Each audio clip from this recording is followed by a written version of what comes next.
Chapter 5. Gulliver in Danger. But the Emperor of Lilliput wasn't satisfied. I want to take over Blefuscu, he told Gulliver. Gulliver thought that was going too far. I won't make people into slaves, he said. This made the Emperor cross. Then some messengers arrived from Blefuscu, hoping to make peace. When they met Gulliver, they invited him for a visit. This made the Emperor furious. "Rumph," he said crossly. "I suppose you can go, if you must." Gulliver thought he'd better stay in Lilliput and try to keep the Emperor happy. He stayed quietly in his temple until one night he was woken by shouting. "Help, Gulliver! The palace is on fire!" "Help, Gulliver! Help! Help! People were frantically fighting the fire, but flames were licking the roof. Gulliver, who was taller than the tallest ladder, threw water over the palace to save it. After this, the Emperor was happy again for a while. Gulliver began to enjoy life, although he kept thinking of home. But most people were very kind to him. 300 tailors made him a new blue suit, and 300 chefs cooked him tasty meals every day. That smells good. One evening, the Emperor even visited Gulliver with his family. They all sat down to a wonderful feast at Gulliver's table.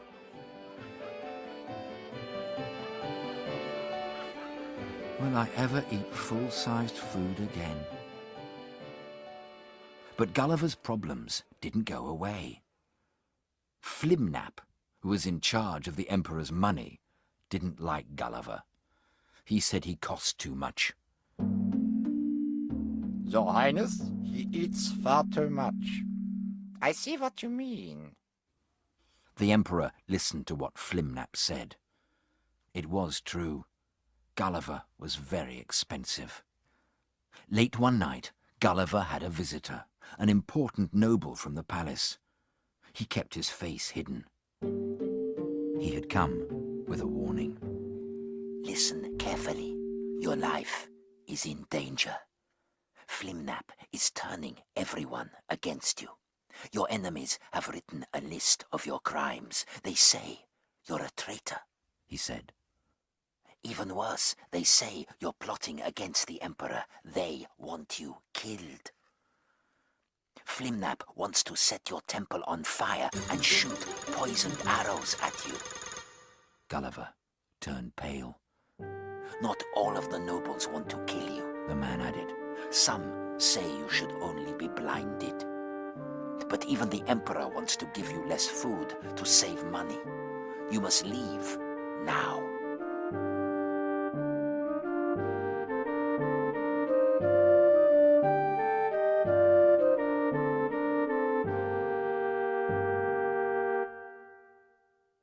Chapter 6. Escape Plans. Gulliver didn't waste any time. Quickly, he scribbled a letter to the Emperor. I'm off to visit Blefuscu, as I promised, he wrote. Then he hurried down to the sea and undressed. He piled his clothes onto the biggest ship he could find and waded into the sea between Lilliput and Blefuscu. Gulliver didn't stop until he had reached Blefuscu. The king himself came out to meet him. Gulliver lay down to kiss his hand. "Welcome!" cried the king. "Stay as long as you like." I'm very grateful, Your Majesty. Walking on the beach a week later, Gulliver spotted something strange out at sea. It looks like a boat.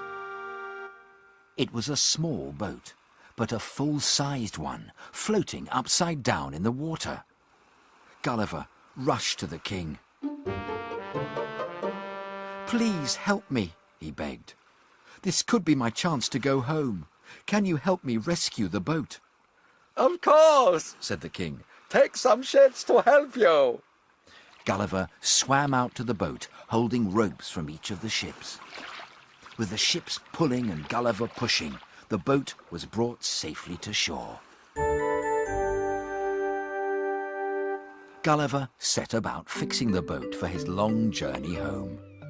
While he carved a tree trunk to make a mast, some of the king's men made a new sail.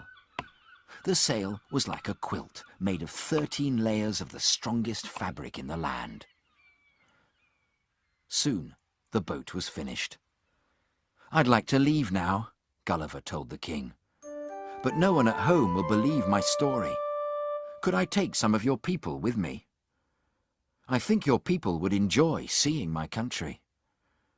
I can't possibly allow that, said the king, but you may take some cows and a sheep or two.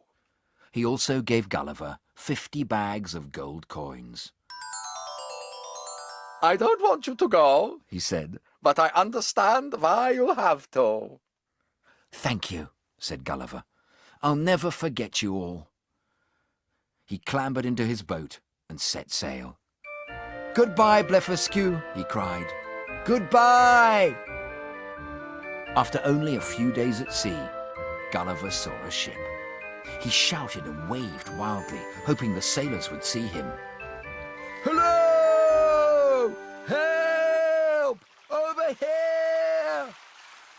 He was in luck. The lookout spotted him. The ship sailed over and picked him up. Where have you come from? Asked the captain. "A place called Lilliput," said Gulliver, and he showed the captain his souvenirs. The captain was astonished. For a few gold coins and a couple of cows, he agreed to take Gulliver all the way home.